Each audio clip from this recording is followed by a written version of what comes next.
واحلل عقدة من لساني يفقهوا قولي. Mr. Chairman, ladies and gentlemen, Mu'jizat al-Anbiya, the miracles awarded to the prophets, as defined in the Holy Quran. What is their position? How our great scholars from ancient times to modern have defined these mu'jizat, and how the stand taken by Sheikh Badiuzzama Sayyid Nursi is different, rather distant from other scholars. This is the topic. Mu'jizat, plural of mu'jiza, signifies basically a supernatural intervention in the human life, as religiously defined in the Holy Quran. This mu'jiza is of threefold. It is in the sacred history, sometimes in connection with the last Prophet Muhammad sallallahu alaihi wasallam, and mostly in relation to the revelation wahy itself. This corresponds to the three meanings of the word ayah used in the Holy Quran, with our threefold connotations. Number one, it signifies the verses of the Holy Quran itself. Number two, the miracles of the Prophet and all the prophets sallallahu alaihi wasallam. Then signs relating to the universe, especially. These signs and ayat, often described in the Holy Quran with another qualification, bayyinat, ayatun bayyinat, underlines the relations between the miracles and the Holy Quran. Hazrat Isa alayhi salam is quoted in the Holy Quran to speak from the cradle and consistently performing the miracles. He is quoted to have claimed to his followers, I quote from the Holy Quran, Inni qad ji'tukum bi ayatin min rabbikum anni akhluqu lakum min at-tin ka hay'ati at-tayr fa anfukhu fihi fayakuna tayran bi idhnillah wa ubri'u al-akmaha wal abras wa uhyi al-mauta bi idhnillah wa unabbi'ukum bima ta'kuluna وَمَا تَدَّخِرُونَ فِي بُيُوتِكُمْ. Chapter Aligarh, verse number 49. This mu'jiza is thus defined in the Holy Quran as an evidence of prophecy. Evidence of prophecy. How the mu'jiza has been defined in our historical context. Go through the literature created by all the great scholars from classical to modern. Allama Abdul Qahir al-Baghdadi, in his Usuluddin, published in 1928 from Istanbul itself, page number 169 to 185, has defined and described how the mu'jizat are an indispensable part of prophecy and sets out certain miracles of the main prophets in the Quran up to the last Prophet Muhammad sallallahu alaihi wasallam. Qazi Abu Bakr al-Baqillani rahimahullah, from 4th century Hijrah, in his book Kitab al-Bayan an al-Farq bayn al-Mu'jizat wal-Karamat wal-Hiyal wal-Kihana wal-Shi'r wal-Naranjat, discussed theological controversies over the issue between difference between the karama and the mu'jiza, and recounts no stories of the Holy Prophet. Imam al-Haramain al-Juwayni, very famous scholar in Islamic scholasticism from 5th century Hijrah, in his famous book Kitab al-Irshad, page number 105 to 178, have devoted 100 pages, near about 100 pages to Prophet's mu'jizat, but without giving a simple example in this regard. Sir Qazi Abdul Jabbar, a very famous scholar from Mu'tazilite group, in his famous voluminous book Al-Mughni, which is into a number of volumes. It is in the 15th volume, that is At-Tanabbu'at wal Mu'jizat, specifically to the miracles awarded to different prophets. He stands in the same position. I have no defined such clear examples from the Holy Quran. These theological perceptions, scholars and their books, however, inclined to follow the Holy Quran by linking the question of mu'jizat with the inseparable nature of the level of the text of the Quran that is called Ijazul Quran. But these great scholars from ancient times, and probably the first foremost scholar in Islamic history, Ibn Abd Rabbi, who exclusively devoted a book on the same topic, Buhus fi Qisas al-Quran, up to the modern times, like Muhammad Ahmad Khalafallah from Egypt, who raised some controversies over the issue, but later on he rectified in his book Al-Fann al-Qasasi fil Quran al-Kareem.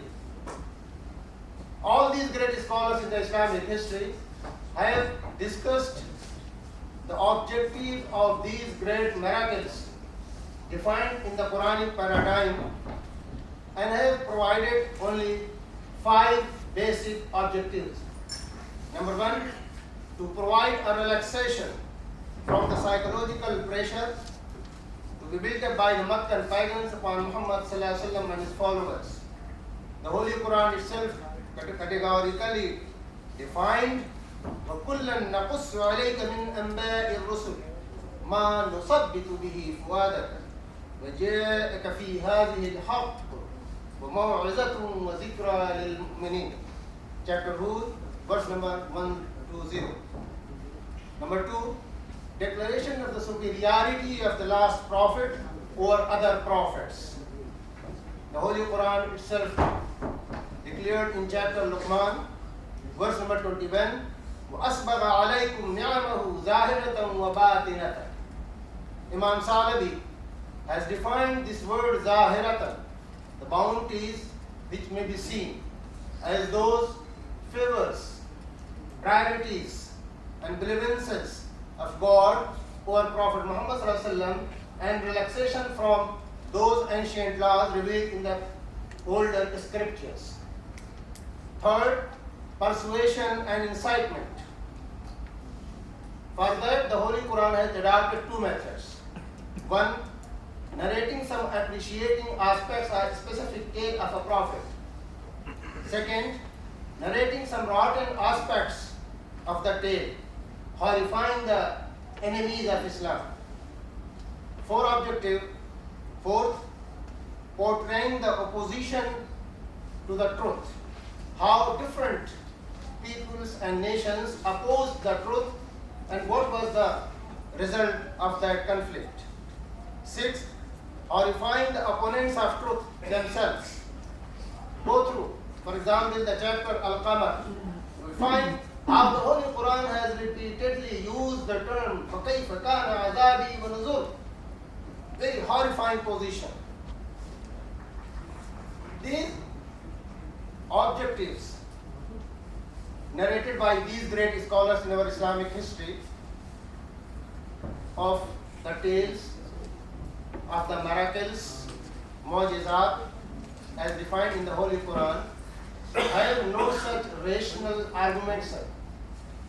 Mu'jizat has been defined throughout the Islamic history as a subject over all the rational arguments, beyond the rational arguments. This is perhaps Shaykh Nursi for the first time in the Islamic history who challenged this position of mu'jizat. He said, the mu'jizat assigned to these great prophets are basically a demonstration of the progress and advancement of science and technology that could possible in near future.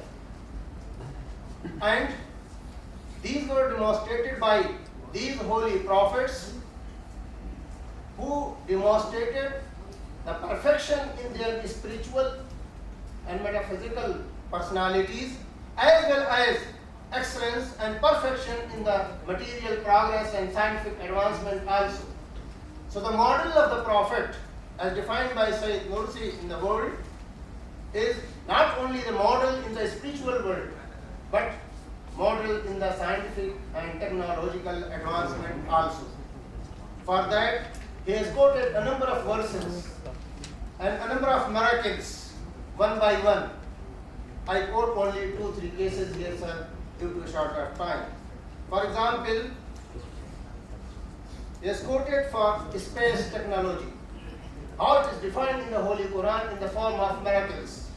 He quoted from chapter Surah Sabah, ayat number verse, Bismillahirrahmanirrahim, وَلِسُلَيْمَانَ الرِّيحَ غُدُوُّهَا شَهْرٌ وَرَوَاحُهَا شَهْرٌ.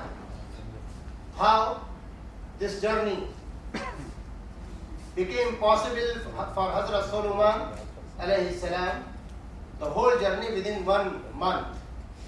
He says that because he had captured this and subjugated this space.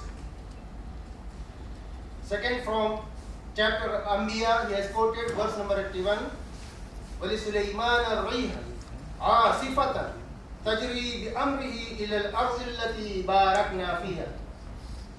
Number 2, water supply technology. How it is directed from these miracles. Very amazing. He has quoted from chapter Al-A'raf, verse number 160. وَأَوْحَيْنَا إِلَى مُوسَى إِذِ اسْتَسْقَاهُ قَوْمُهُ أَنِ اضْرِبْ بِعَصَاكَ الْحَجَرَ فَانبَجَسَتْ مِنْهُ اثْنَتَا عَشْرَةَ عَيْنًا قَدْ عَلِمَ كُلُّ أُنَاسٍ مَشْرَبَهُمْ. How? Through using a simple tool. It was quite possible for Hazrat Musa alayhi salam to supply water for their people, for irrigations, for other uses. Then the science of medicine, how it is possible and how it is indicated in the miracles. He quoted chapter Al-Ma'idah, verse number 110. The Holy Quran says, addressing Hazrat Isa alayhi salam, وَإِذْ تَخْلُقُ مِنَ الطِّينِ كَهَيْئَةِ الطَّيْرِ بِإِذْنِهِ فَتَنْفُخُ فِيهَا فَتَكُونُ طَيْرًا بِإِذْنِهِ وَتُبْرِئُ الْأَكْمَهَ وَالْأَبْرَصَ بِإِذْنِهِ. How these diseases were cured absolutely by Hazrat Isa alayhi salam. Hazrat Nursi says that when he subjugated his soul, inner soul, to the will of Allah subhanahu wa ta'ala, he achieved this medical facility, this curing the disease, chronic disease. Then he quotes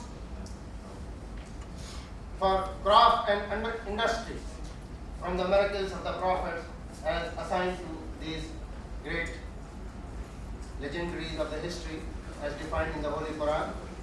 He quotes from chapter Sabah, verse number 10 to 11. وَأَلَنَّا لَهُ الْحَدِيدِ أَنْ يَعْمَلْ صَابِغَاتٍ وَقَدِّرْ فِي السَّرْدِ وَاعْمَلُوا صَالِحًا إِنِّي بِمَا تَعْمَلُونَ بَصِيرٌ. How it was softened in the hands of Hazrat Sulaiman. So these miracles, the chapter, my paper is very lengthy. It is up to 40 pages.